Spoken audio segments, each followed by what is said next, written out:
안녕하세요. 저는 작년에 결혼한 30대 초반 여성입니다. 은행을 다니셨던 아버지와 유치원 교사이셨던 어머니 아래서 외동으로 자란 저는 어려서부터 형제나 자매가 있는 친구들이 너무 부러웠어요.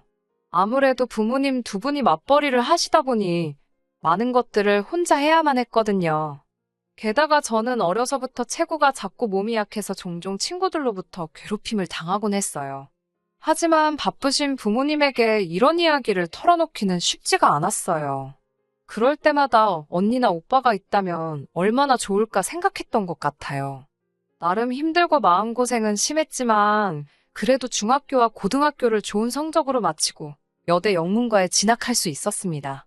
대학에 입학한 이후에는 꾸준히 건강관리도 하고 좋은 사람들도 만나면서 한층 단단한 사람으로 성장할 수 있었어요. 하지만 현실적인 문제가 찾아왔습니다. 대학에 입학할 때만 해도 장밋빛으로 보였던 제 전공이 막상 졸업을 앞두니 생각보다 선택지가 많지 않다는 걸 깨닫게 된 거지요.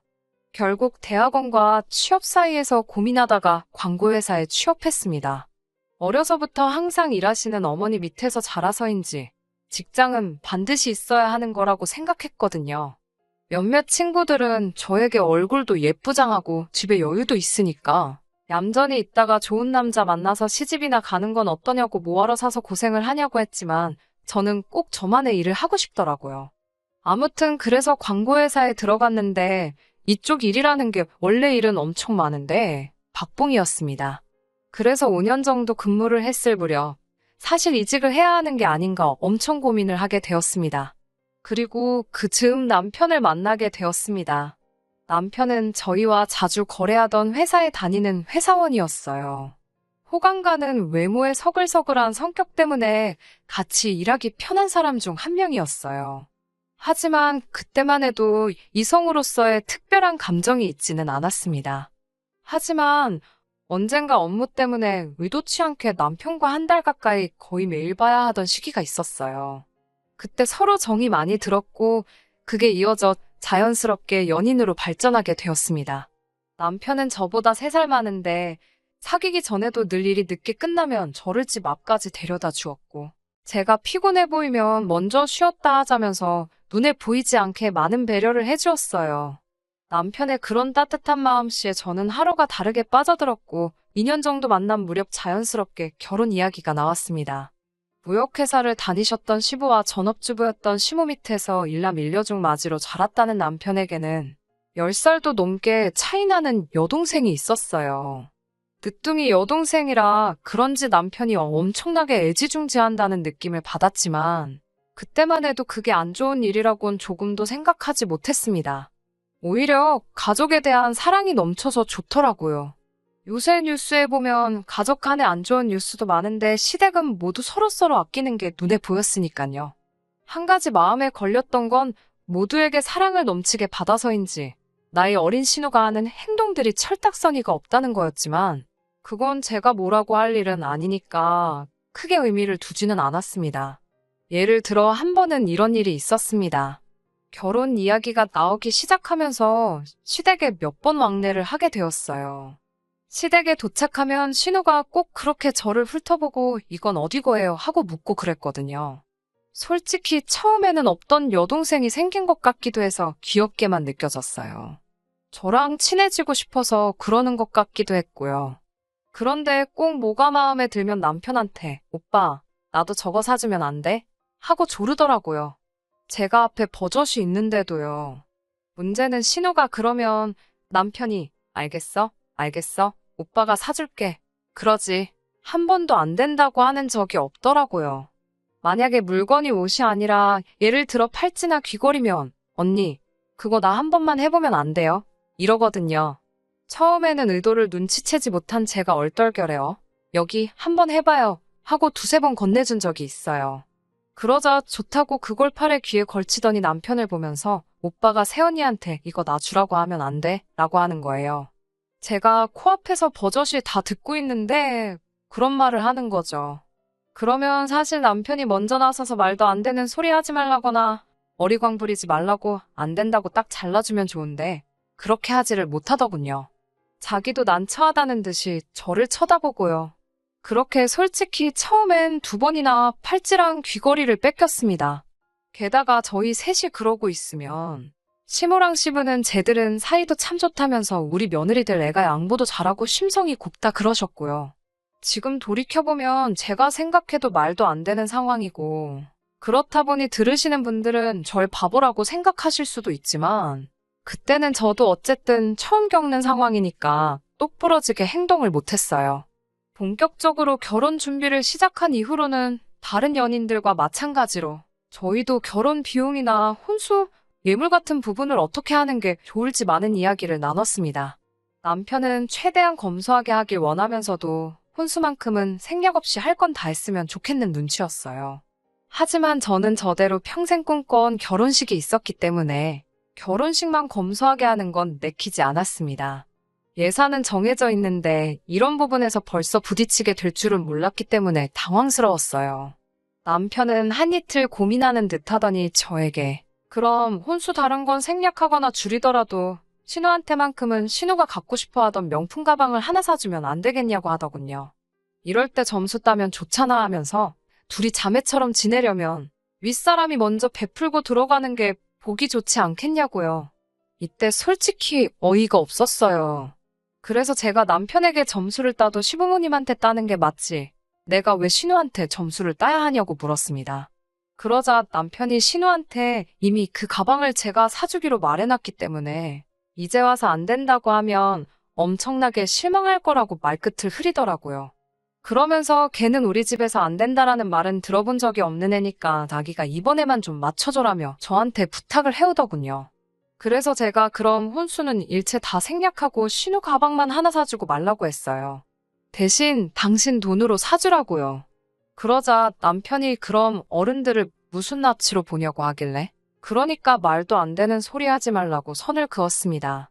신우가 엄청 속상해할 텐데라며 걱정하는 남편을 보고 솔직히 아무리 사랑하는 여동생이라도 그렇지 뭐 저렇게 눈치를 보나 싶더군요. 결국 양가에 딱 필요한 혼수와 예단만 하고 허례허식은 생략한 예식을 올렸습니다. 결혼식 내내 자리에 입을 뚱하니 내밀고 있는 신우가 눈에 보이긴 했지만 결혼식 당일날 신우 신경 쓸 정신은 없더라고요. 신우가 그 이후로 저한테 거리를 둔다는 게 느껴졌지만 제가 뭘 잘못한 것도 아닌데 신우 눈치 보고 그럴 이유가 있나 싶어서 그러던지 말던지 냅뒀습니다. 남편과 저는 결혼 생활에 대해서 한 가지 약속을 했습니다. 그건 돈 문제만큼은 확실하게 반반 부담하는 거였어요. 생활비나 경조사 비용 등이 해당이었어요. 집은 원래는 아파트를 살까도 생각해봤지만 그러면 청약에 응모할 수가 없잖아요. 그래서 청약에 당첨될 때까지는 친정 부모님이 소유하신 아파트에서 거주하기로 했습니다. 20평으로 작은 아파트였지만 머무는 동안 관리비만 내면 되었으니 저희에겐 아주 유리한 조건이었어요. 사실 시댁의 경우 저희를 도와줄 여유가 없기도 했어요. 시부가 다니던 회사에서 나온 뒤 그동안 시모가 모았던 돈과 퇴직금을 모두 합쳐 치킨집을 열었는데 바로 코로나가 터지면서 손해만 크게 보고 장사를 접으셔야 했거든요. 게다가 신우는 아직 대학교에 다니고 있었으니 도움은커녕 오히려 남편이 벌어서 보태고 있는 지경이었죠. 남편이나 저나 이 상황에 대해서 문제점을 느끼고 있었기에 생활비만큼은 정확히 반반씩 부담하여 서로에게 부담을 지우지 않기로 한 거였지요. 그런데 남편이 이런 약속을 지키지 못했습니다. 사실 사랑하는 부부 사이에 한두 달치 생활비 때문에 이혼 이야기가 나오지는 않지요. 저도 단지 그런 사실로 남편에게 이혼하자고 한 건 아니었습니다. 제가 화가 났던 건 남편이 저에게 생활비를 주지 못한 바로 그 이유 때문이었어요. 대학교 4학년 졸업반이 된 신우는 갑자기 유학을 가고 싶다고 노래를 부르더군요. 제가 이런 시국에 무슨 유학을 가냐고 말려봤지만 들으려는 생각이 없었어요. 심지어 신우의 전공은 국어국문학과였는데 갑자기 미국으로 유학을 가고 싶다고 난리더군요. 남편도 그럴 거면 네 능력으로 가라며 못 도와준다고 딱 선을 그었지만 신우는 막무가내였습니다. 저 역시 그런 신우를 말릴 힘도 그렇다고 도와줄 여유도 없었기에 관심을 두지 않으려고 노력했어요. 그런데 한 달쯤 지났을 땐가 신우가 미국으로 갔다고 남편이 그러더군요. 무슨 돈으로 갔냐고 하자 남편도 모르겠다며 자기 능력으로 벌어서 공부한다 했다고 하더군요. 딱히 믿음은 안 갔지만 어쨌든 이미 갔다는데 제가 이러쿵저러쿵 말하는 것도 이상하게 들릴 것 같아서 그래 하고 말았습니다. 그런데 이 남매가 저 몰래 은밀한 거래를 했더라고요. 그리고 한 반년의 시간이 흘렀습니다. 3개월 전이었어요. 저희는 매달 1일 정해진 통장에 각자 150만 원씩 이체를 하는데요. 남편이 한 이틀만 더 시간을 주면 안 되냐고 하더라고요. 그런 일은 처음이라서 의아했지만 한 집에 살고 못 대먹고 그럴 돈도 아닌데 안 된다고 할 사람이 어디 있겠어요. 크게 생각지 않고 알겠다고 했어요. 그런데 이틀이 지나고 사흘이 지나도 남편이 제 눈치만 살살 보고 돈을 안 주는 거예요. 제가 왜 돈 입금 안 하냐고 물으니까 자기가 지금 너무 힘들어서 그런다며 좀 시간을 달라고 하더군요. 저도 아내 된 입장에서 무슨 빚쟁이 마냥 추궁하기도 그래서 그냥 무슨 일 있어라고 물었습니다. 남편은 아무 일도 아니라고 하더군요. 하지만 그렇게 어영부영 한 달이 흘러가 버렸습니다. 남편이 한 달 생활비를 입금하지 않았다고 해서 당장 생활이 어떻게 된 건 아니었지만 그래도 걱정이 많이 되더라고요. 제가 무슨 일이든 숨기려고만 하지 말고 털어놔보라고 했지만 남편은 극구 아무 일도 아니라며 미안하다고만 하더군요. 문제는 이런 일이 3개월 내내 이어졌다는 겁니다. 제가 남편에게 벌써 3개월째인데 나한테 아무 말도 안 하고 무조건 기다려달라고만 하면 되는 거냐고 따져묻자 남편이 자기도 지금 죽을 맛인데 저까지 그래야겠냐면서 오히려 적반하장으로 나오더군요. 그동안은 그래도 남편이 미안해하고 하니까 저도 더 말은 안 했었는데 이제 저도 참을 수가 없었어요. 제가 여자 생겼냐고 물으니까 그건 아니래요. 그러면서 자기가 어떻게든 해결하고 나서 털어놓을 테니까 일주일만 더 기다려 달라고 하더군요. 그런 다툼이 있고 이틀 뒤 남편이 출장이 잡혔다며 일주일 집을 비워야겠다고 하더군요. 남편이 이렇게 긴 출장을 가는 일은 처음이었어요. 여자의 촉이라고 해야 할지 뭔가 이상하더라고요. 출장 당일이었습니다. 남편이 다녀온다고 하고는 아침 일찍 집을 나섰고 저도 남편 뒤를 밟았습니다. 강원도로 출장을 간다던 사람이 공항으로 향하는 게 아니겠어요. 남편의 목적지는 미국인 것 같았습니다. 저는 너무 혼란스러웠고 상황이 이해가 되지 않아서 남편과 평소에 가깝게 지내는 동료에게 전화를 했습니다. 제가 남편의 동료에게 남편이 출장을 간 게 맞냐고 하니까 맞다고 하더라고요. 제가 부산으로 간 거 맞냐고 하니까 맞다면서 걱정하지 말라고 하기에 왜 저한테 거짓말을 하시냐고 저희 남편이 부탁하던가요 하면서 따져 물었어요. 제가 그분께 남편이랑 이 일로 이혼할지도 모른다고 그러니 제발 솔직히 말해달라고 애원을 했습니다. 그러자 그분이 난처해하더니 자기가 말했다고 하지 말라면서 남편이 여동생 보러 미국 간다고 휴가 냈다고 하더군요. 그 말을 듣는 순간 두 가지 감정이 동시에 들었어요. 다른 여자를 만나러 가는 게 아니라는 안도감과 동시에 여동생을 만나러 가면서 나에게 거짓말을 했다는 실망감이요. 일주일 동안 남편은 착실할이 많지 저에게 자주 연락을 해왔지만 그 사람이 어디 있는지 안 이상 모든 게 가짜처럼 느껴졌어요. 남편은 그런 것도 모르고 어디서 퍼왔는지 모를 강원도 음식 사진을 보내기도 하고요. 제가 나도 휴가 내고 강원도로 지금 갈까 하고 떠봤을 때는 자기 정말 지금 너무 바빠서 제가 와도 같이 1시간도 못 보낸다며 엄살을 떠는데 얼마나 가식적으로 보이던지 있던 정도 다 떨어지더군요. 게다가 남편에게 믿음이 떨어질 대로 떨어진 저는 남편 방을 뒤졌고 거기서 차라리 몰랐으면 좋았을 서류들을 발견했습니다. 그건 바로 신우의 미국 유학에 대한 진실이었어요. 자기 힘으로 생활하겠다며 떠났다던 신우를 남편이 경제적으로 지원해주고 있었더군요. 한두 푼이 아니었어요. 남편 월급보다 더 큰 금액이 신우에게 들어가고 있었고 무엇보다 화가 난 건 청약통장을 해지했다는 사실이었습니다. 청약통장은 적어도 저에게는 우리의 미래이자 희망이었고 약속이라고 생각했는데 상의도 없이 자기 마음대로 해지를 한 것도 부족해 어떻게 신우에게 다 퍼줄 수 있었던 건지 아무리 이해하려고 해도 이해할 수가 없었어요.